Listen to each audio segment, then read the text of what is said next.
Hey everybody, I thought I'd come out and read my little morning post this morning, sitting out here in the garden house. Got me a little easel set. Kind of looks like a little chapel, doesn't it? Especially with that window right there with that cross. But but anyhow, this is my little garden house out here. Let's sit down and read the morning post. Hey everybody, Eddie William Sellers coming to you from his little garden house this morning. Sitting out here, if it gets to raining too hard, I have to redo this video. The top of the morning, everybody. Looks like for the next 4 or 5 days, we're going to have a lot of rain coming across Georgia. It's supposed to rain all weekend. I don't hate it. I love rainy days. The garden loves it. But anyhow, hope you're doing okay this morning. Tomorrow is Mother's Day. And so the morning post this morning is I woke up about 6 o'clock this morning to the sound of rain hitting against the bedroom windows. I hopped up and cracked the window and hopped back in bed. I like to hear the sound of rain, and I like to smell the dampness of it while lying in bed this morning. I decided to write this morning while sitting up in bed before I get up and drink my coffee. Boom Boom and Gracie are sound asleep, cleaving up against me, more than the Rock of Ages. Tomorrow is Mother's Day. I won't do anything special for Mother's Day. I never have. I won't go to her grave. I have never bought any flowers for her grave over all of these years that she's been gone. I don't like plastic grave flowers. She wouldn't have either. If I was going to buy her something and put it on her grave, it would be a Chubby Decker basket. That's what she loved. Without any mustard, Eddie, she'd always say. Please tell them don't put no mustard on that Chubby Decker. She didn't like mustard. I write about her often throughout the years and tell stories of her. I do for all my family, actually. After I am gone, we'll have left behind thousands of pages of stories posted all over the internet of the Bratchers and Sellers. Warts and all. The good and the bad. All of the warts about them was the salt of the family. In the early years, Mama couldn't read. Although she pretended she could, she was embarrassed about it. It would also embarrass me. Somehow, over the years, she taught herself to read. It wasn't uncommon in the South for poor white people not to be able to read. She went no further in school than the 3rd grade, which was also common when girls were needed at home to work in the field. At her funeral, her brother, Bud, spoke of her when she was a little girl and how she would come in from picking cotton all day and the tips of her fingers would be bloody after being out in the hot sun all day. They all lived on a farm that Granny and Granddaddy had bought out in Dallas, Georgia. They all had finally gotten out of Cabbagetown.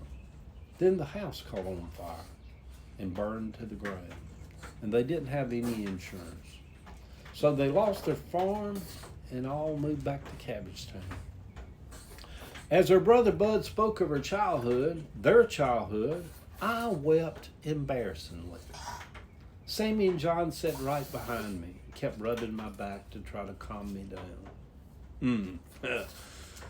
I taught her to drive in her 50s. We practiced with her driving around Fairview Cemetery every evening, which was right up the street from our house in Rex, Georgia.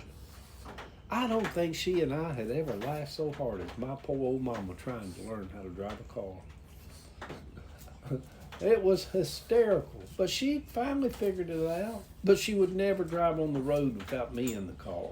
I think she got her driver's license.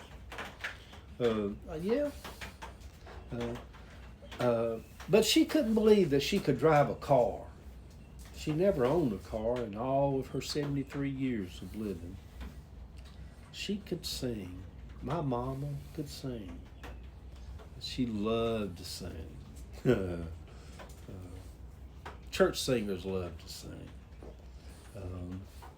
She was also good at blending in with as backup to other people singing. She could sing alto and baritone and all them other things. She'd just find her place, and she sang good too and sang in tune. And although she made a lot of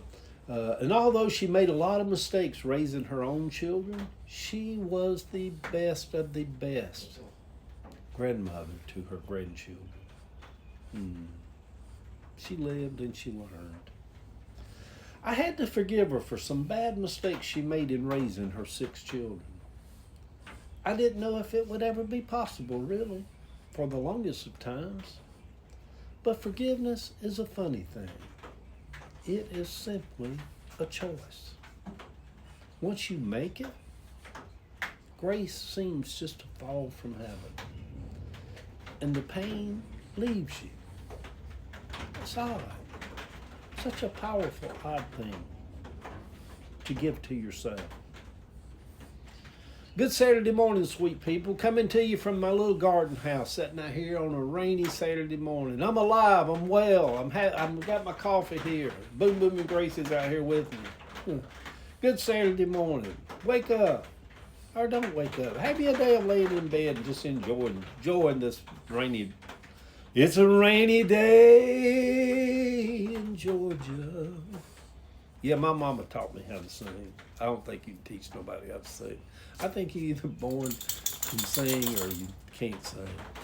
Have you ever noticed somebody that was almost a good singer and then they hit a little bit off tune at certain things and you just make you like, ooh, no baby, that ain't it. I will walk in the rain this morning with an umbrella to get my morning walk in. Ava comes home tonight. I will rejoice and be glad today. Yeah, I put that intention out there. Tomorrow is Mother's Day. Oh, at one time, years ago, in a far, far away place, a little place called Cabbagetown, there was this little girl. Granny Bratcher named her Peggy Ann Bratcher. She happened to be my mama. She has been gone a long time now. I miss her terribly. Love y'all.